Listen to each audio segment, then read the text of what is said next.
So it's been a very chaotic sort of high end, low end. It doesn't really slot into the modern Indian state. Starting from the Mughal period is very difficult to slot into a high end, low end paradigm, number one.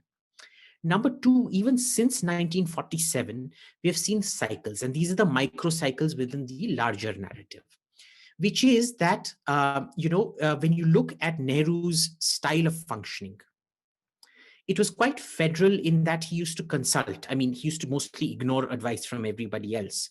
But it was still kind of semi-consultative with the state governments and all of that.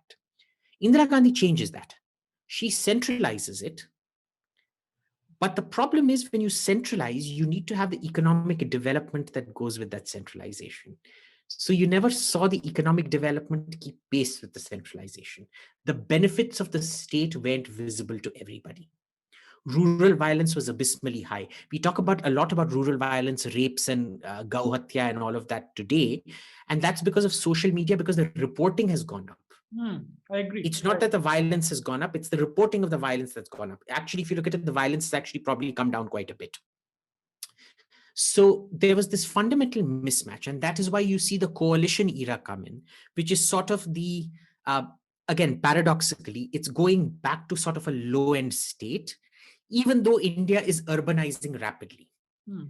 And it is the urbanization of India starting in 1991, because today, technically, if you look at it, 65% of the population is urban. We hide it under peri-urban or, urban villages. Yusuf Sarai is a village. Humayunpur is a village within Delhi. And anybody who's been there can tell you it's right in the middle of Delhi. There's no way in hell that it's a village. So exactly. So it's the statistical, it's the sort of bogus statistical setup we have, convenience-based statistics that we have that classify these as rural areas.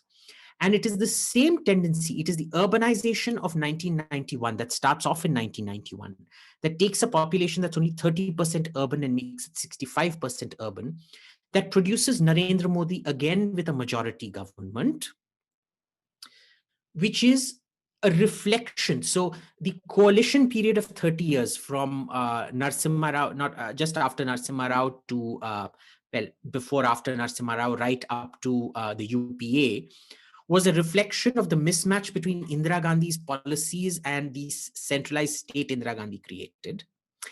And Narendra Modi is the product of the urbanization that happened starting under Narasimha Rao.